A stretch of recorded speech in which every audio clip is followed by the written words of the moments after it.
Welcome back to another episode of WINJECT Studios. It's NAZIA here from Fitness Reborn UK, and we are nearly at the end of the year. And tomorrow is the 1st of December. I want to know what you guys are doing. What are your goals? What is your mindset? Where are you focusing your energy on? So today I was just with a client, and sometimes when I do the lives, it's interesting to see what people need and then what I want to deliver and be of service as well. Last week, we really honed in about how fitness can be your savior. Can fitness keep you alive? You know, how it helped me in my journey going through life, depression, the highs and the lows. And today, I really wanted to speak to you guys about creating a mindset for the next couple of weeks and months also. I don't know about the rest of the world, but right now we're going through this panic mode of maybe we may go into lockdown again. And a lot of people are stressing out, which is normal, I guess, which is something we're all going to share in different ways. But the people who have done the inner work may find it less painful. Let me explain to you what I mean by that. Like last year, when lockdown happened, when the pandemic was announced, right? I was calm. We had the first lockdown, we had the second lockdown, calm, calm. The third lockdown took me off my high horse and not I guess when your mind is exhausted doing the same thing again and again and again, it doesn't have any stimulus to do something different. Therefore, it's important for us to really think about how we're going to create a mindset that's going to be different this year if we do go into lockdown, depending on what part of the world you're in. So, speaking to a client just now, I wanted to actually get her on to do this live, but she was too shy, and that's fine. Speaking to her, like finding out what are the real life issues people are struggling with. And today, it doesn't matter if we go into lockdown or not, in general, how do you keep yourself alive that is going to be different from last year?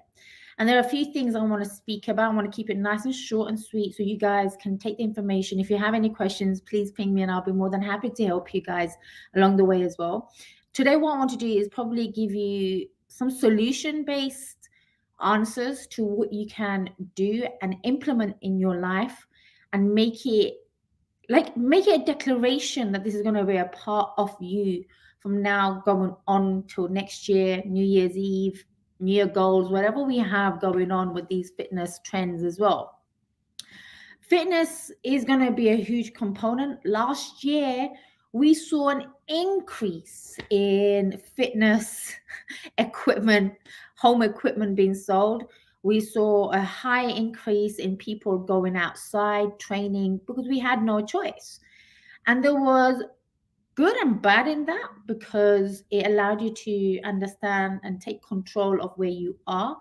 And the negatives, I guess, was we were stripped away from a social setting. As humans, we are all about connecting. We're a tribe. We feed off each other's energy. And that was taken away from a lot of us, like the social aspect of things.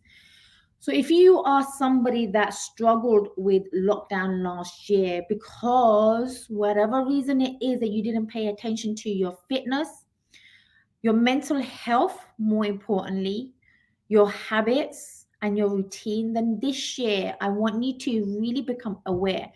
Being aware and taking action is what creates the ultimate mindset growth. Being aware and not taking action is fool's mind's work. That's why I say to a lot of my clients, it takes a long time for people to become aware of the change. And a lot of people become aware of the change and they just implement it very quickly. Some are fast paced, some are slow paced. Like we are all different in different seasons. And this year it might be a lot more difficult because, and I say this because we have done lockdown 3 times, 4 times, however many times you have done it in your country. And it's always the initial panic at the beginning. And this time around, it's almost like, oh, not again. And it brings back memories of what happened last time. I guess a lot of us are struggling maybe with the whole PTSD as well. And I can't articulate into words because I don't know how to process probably what's been happening in the last few months until some psychologist writes it in some fancy words and I can relate to it.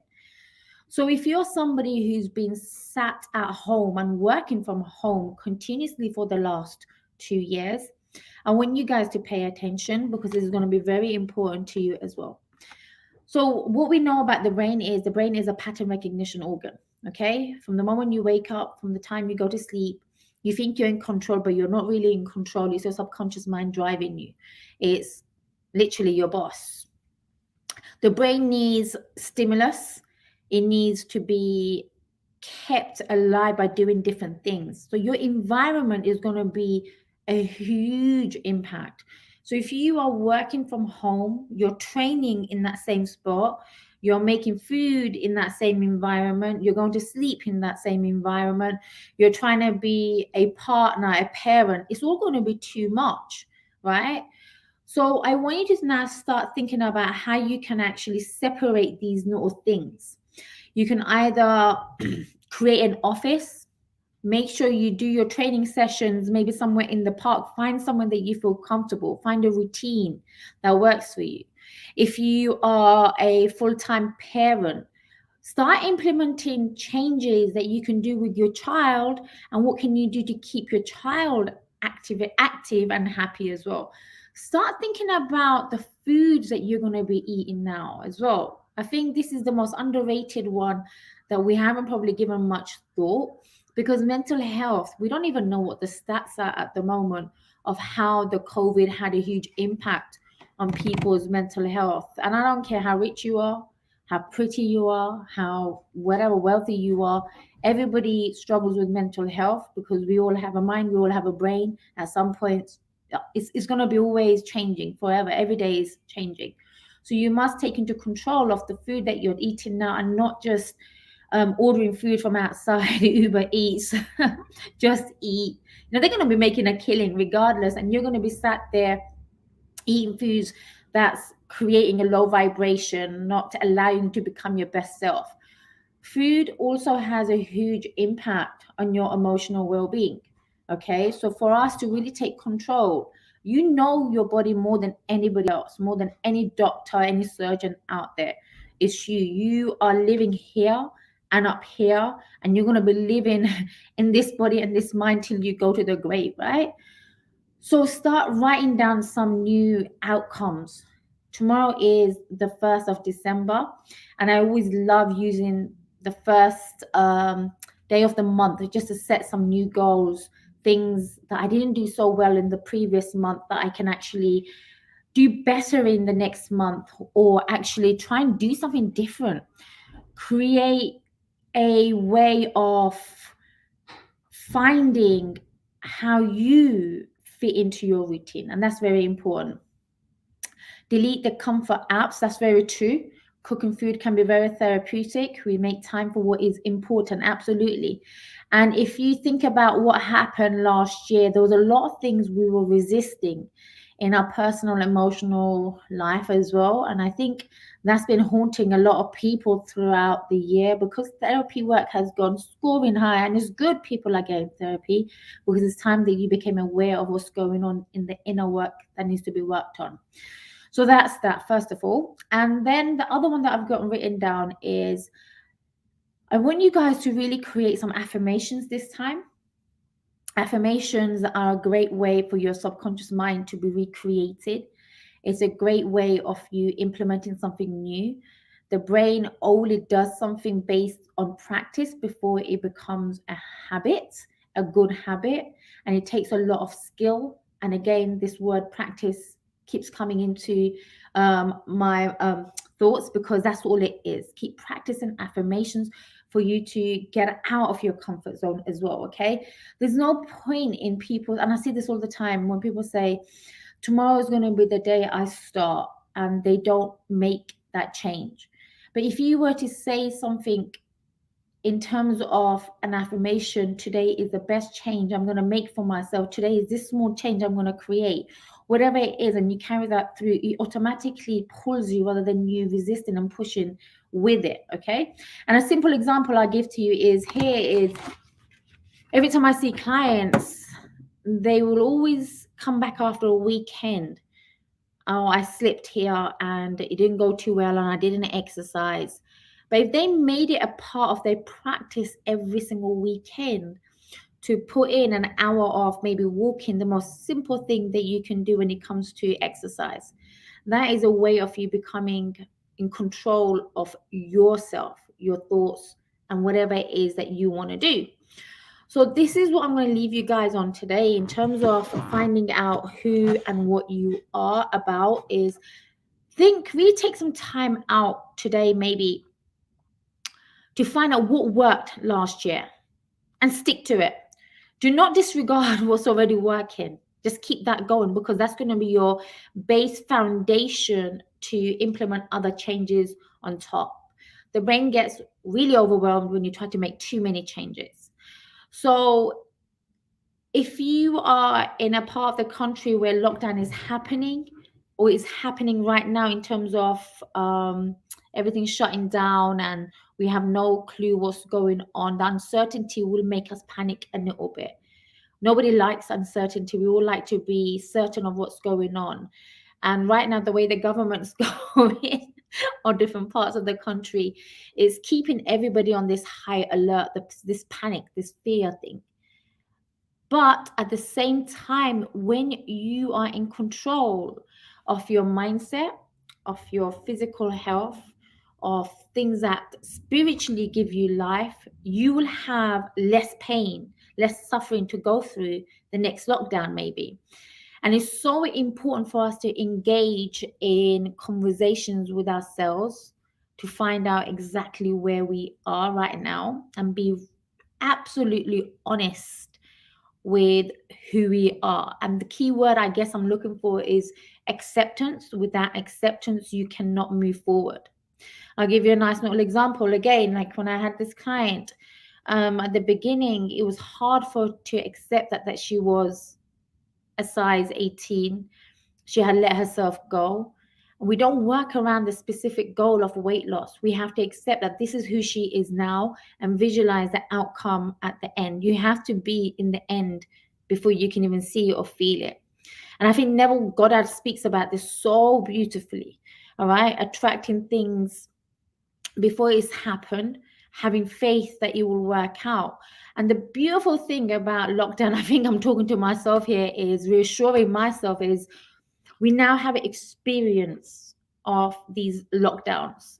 We have experienced maybe 3-4 times this happened in the UK anyway. So we know what to expect, but this time around we're going to be more aggressive on how we approach it, with having a strategy for our mental health, because without looking after our mental health, we're all going to have a slow death. But mental health is also related to how we move and use our body. Movement is key here. Your body doesn't like restriction. The body craves freedom. And I'll tell you something, what's the most dangerous thing that we never speak about? It's not cigarettes. It's not drinking soda. It's not drugs. It's not all of those kind of vices. Those are things that are dangerous to our health. But this thing right here, the chair, right? We overuse the chair, the sofa, the sitting in front of Netflix, the just sitting there and doing nothing. When you're sat down, you lowering your vibration for too long, unless of course you're more conscious of your posture, getting up, taking regular breaks. You have to sit down or stand up, whatever you have to do. Give yourself a chance to find out what the beautiful things that your body can do. And the key word again is this word called potential. You have a lot of potential. The body has a lot of potential. So I think it was Socrates, I believe, who said, I'm gonna so dilute the quote, but I'm gonna rephrase it. And he said, it's a sad thing that man doesn't know the power of his body, and dies not knowing how magnificent his body is, the vessel, the machine. And I'm gonna actually try and find that somewhere and put it up on the feed, on my news feed for members. So I haven't really given this philosopher a bad name of his little quote. But it's so important for us to actually pay attention to where we are right now more than ever before, because it's exhausting. The last 2 years has been exhausting for so many people. Depression is on the increase. That means who's winning out here? The pharmaceutical industries. Who's making a profit out of our insecurities? The pharmaceutical industries, while they pump out more drugs. This is how they keep the economy running, but we're not going to go too much into that. And it's cold as well. The winter months are harsh. So fitness, your emotional well-being, it's all going to be, we're going to rely on these two things so much more than ever before. So I'm just going to summarize quickly what I've just said. Find the things that worked last year, stick to it. Find out what hasn't worked last year and see what new changes you can make. What are new routines that you can implement in your morning rituals? For example, if you've never done a gratitude journal, do a gratitude journal as soon as you wake up. If you're somebody who wakes up and you're anxious all the time, meditate. If you've never done it, practice it now. This is a perfect opportunity. Breath work, maybe get up and go for a walk. Maybe this is a chance for you to take some time out for self-care. Make yourself a healthy breakfast, a nice juice, drink water, give time to yourself. And you can only pour into others, into your relationships, into your children, when you've looked after yourself. And I think females are really bad at this. We are forever serving our families. We are forever serving our children, that we forget how to serve ourselves. If you don't make yourself a priority, the burnout crash, the low moods, it's all part and parcel of you not looking after yourself. Make yourself a priority. It's not selfish, it's called selfless. You're able to give more back when you've been nourished, when the cup is full, that kind of saying, okay? So with that, I'm going to leave you guys to it, and hopefully we all thrive this time around, and we will, because we're powerfully resourced. There's so much information out there. So until next week, I shall see you then, and go and check out the course, the membership site. 6 videos have gone up under training and education, and this year is going to be a good year for us to learn more about ourselves around health and fitness and our emotional well-being. So take care, have a great day, and lots of love. Bye. Podcast is brought to you by WINJECT Studios. We are an all-in-one educational platform for podcasters that revolutionizes how hosts leverage content to increase engagement with listeners, downloads, and income. We come together to focus on community, collaboration, and collective impact. For more information on how you can interact directly with our hosts, access exclusive live content with offers you can't get anywhere else from our official partners, join our purpose-driven community by visiting www.winject.com. If you're ready to build a career doing what you love, then we're ready to see you there.